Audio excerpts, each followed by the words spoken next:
మన జనార్దన్ గారు చెప్పారు, ఇది అప్పట్లో మద్రాసుకి నీళ్ళు ఇచ్చారని చెప్పాను. ఎవరికి రానటువంటి ఐడియా అది, ఆ ఆలోచన.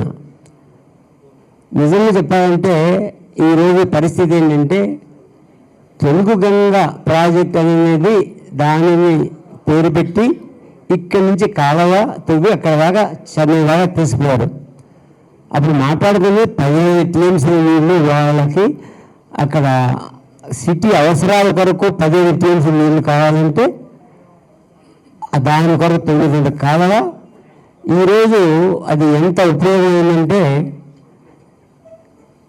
సోమశిల ప్రాజెక్టులు ఇక్కడ వరద వచ్చినప్పుడు, శ్రీశైలంలో వరద వచ్చినప్పుడు ఈ వరద నీరు పెన్నా నదిలో కలుస్తున్నాయి.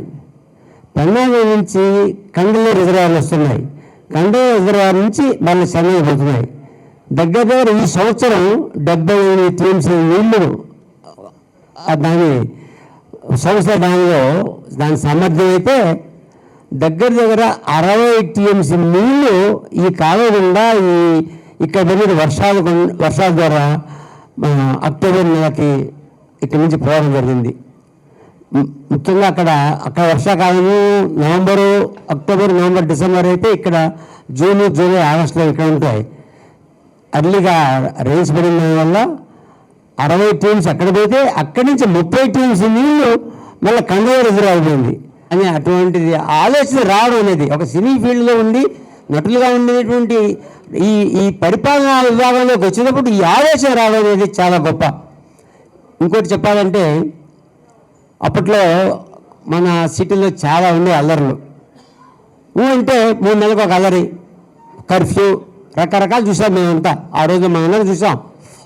ఆయన ఒకటే అన్నారు, పోలీస్ డిపార్ట్మెంట్ నుంచి, ఏంటిది ఎలా ఈ విధంగా కర్ఫ్యూలు వస్తుంటే ప్రజలు ఏమైపోతారు, ఈ సిటీ ఏమైపోతుంది, ఆలోచన చేసి ఏ విధంగా చేద్దాం చెప్పండి అంటే, సార్ మీరేం లేదు సార్, మాకు పవర్ ఇవ్వండి, మేము దీన్ని మీకు చేసి చూపిస్తాము అని చెప్పిన తర్వాత మీకు ఫుల్ పవర్ ఇస్తున్నాను, ఎవరు అడిగినా కానీ రికమెండేషన్ అవసరం లేదు, మీరు కానీ చేయండి అంటే వాళ్ళు ఫుల్ పవర్ ఇచ్చిన తర్వాత 15 రోజుల్లో కంట్రోల్ చేసి 100-150 మంది రౌడీలు ఉన్నారు.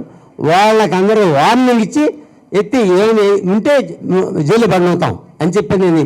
ఆ విధంగా చేసిన తర్వాత చూసారా మళ్ళీ ఎప్పుడైనా ఈ సిటీలో అల్లర్లు అదే తర్వాత చూసామా? చూడగా. ఇది పరిపాలన అంటే.